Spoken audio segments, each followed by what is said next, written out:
Welcome sa Dries TV. Kung interesado ka sa ganitong news, huwag kalimutang isubscribe ang ating YouTube channel. Maraming salamat! Welcome back again sa ating YouTube channel mga kakimpaw, and sa update natin ito, ang pag-uusapan natin ay tungkol sa mga importanteng ganap kina Kim and syempre kay Paula Avellino.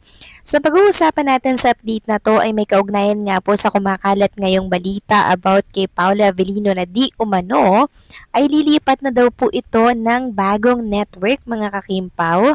Naku, yan ang lilinawin po natin dahil meron tayong mga nakita po na isi-share ko po sa inyo mga kakimpaw.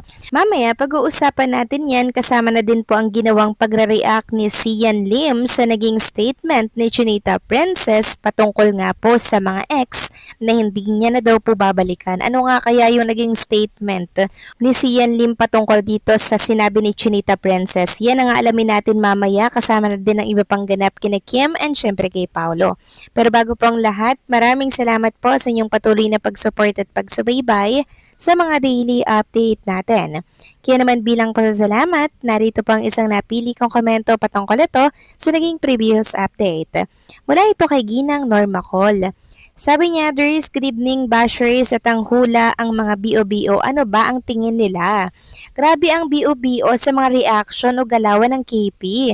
Di nila napansin, BO-BO talaga sila lang ang di naniniwala dahil di nila idol kaya ang lahat na tama ay kanilang babaliktarin para malito ang mga KP fans. Hay, sarap hambasin. Ang mga ito ay one ko ba kung anong dapat gagawin sa mga ito. Basta ako naniniwala na Mrs. Kim Avellino at asawa ni Paula Avellino and taken na si Kim, bahala ang mga bashers. Mama na lang sila sa inggit.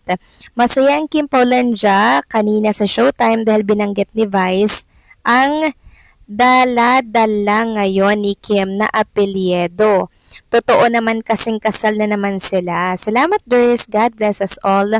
Love KP forever. Tama po kayo dyan, Ginang Norma Col. O puso nyo po, baka mahulog, no? Ramdam at damang-dama ko talaga yung pagkainis at galit ninyo sa mga bashers na yan at sa mga manghuhula po na pilit binabaliktad ang katotohanan kay Kim and kay Paolo. Pero hindi tayo maniniwala dyan syempre dahil panggulo lamang yan. Talagang sinusukat or tinetest lamang tayo kung hanggang saan tayo katatag. Pero matatag tayo.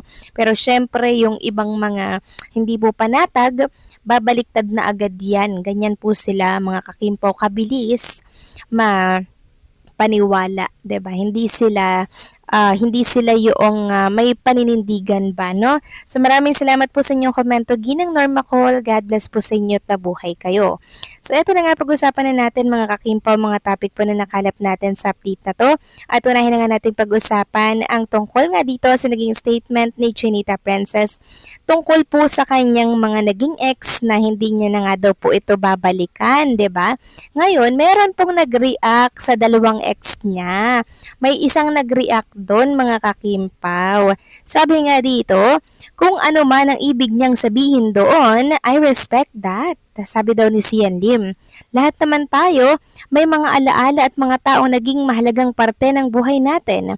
Ang importante, natuto tayo at nakapag-move forward. I'm happy kung masaya siya ngayon at I wish her nothing but the best. So, yan daw po yung naging statement ni Sian Lim mga kakimpaw doon sa sinabi ni Chinita Princess about sa mga naging ex niya. So, bakit nag-react naman agad itong si Sian Lim mga kakimpaw, 'di ba?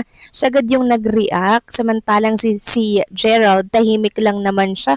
Pero bukod tanging si Sian Lim nag-react agad. Samantalang talakay naman natin itong balitang umuugong sa mundo ng social media na itong si Paula Avellino daw po ay lilipat na ng GMA Network. May katotohanan nga kaya ito mga kakimpo kasi may isang nag-post na fan page. Sabi dito, Paula Avellino lilipat na sa GMA7. Walang question mark, talagang sigurado sila na lilipat daw si Paolo Avellino. O may katotohanan ba yan? Sabi nga dito sa post, anong next na fake news pa ang ilalabas nyo kay Paolo at Kim Chu? Kim Pao, kaya kayo masanay na kayo sa mga pinagagagawa ng mga content creator at bashers ha?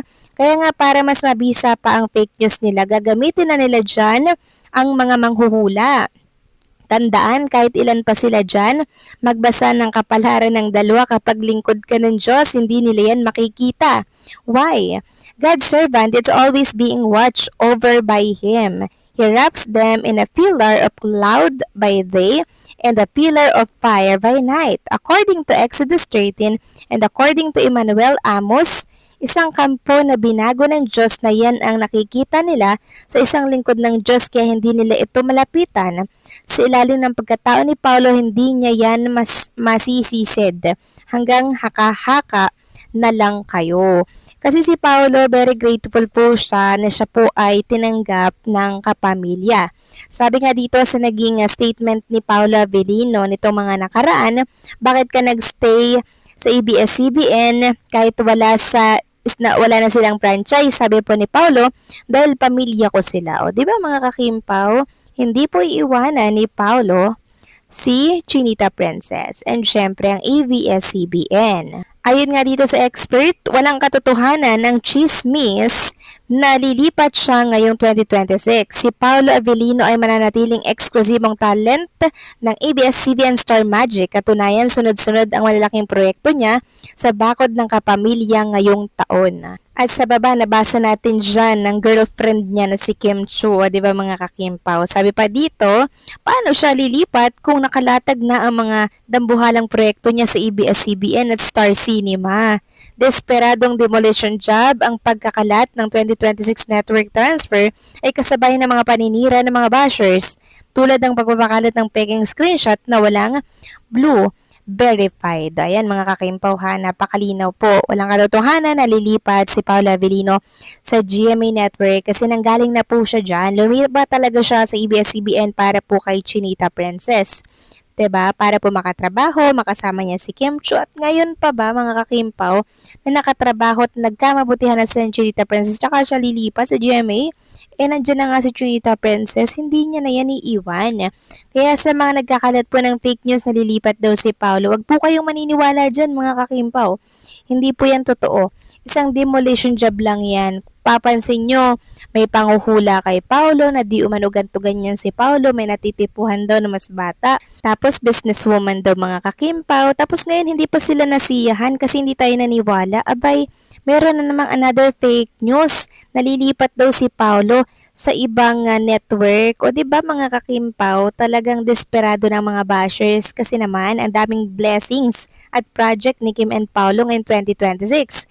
Kaya ang mga bashers sa Tinggitera, ayan at nagkalat sa social media kung ano-anong balita po ang kinakalat na wala naman po katotohanan. Uulitin ko lang ulit sa mga senior citizen, maniwala kayo ay sa mga reliable source, mga kakimpaw. Wag po doon sa mga nagkakalat ng fake news, okay? So, paano mga kakimpaw? Hanggang dito na lamang po ang update natin. Maraming salamat sa patuloy po na pagsuporta.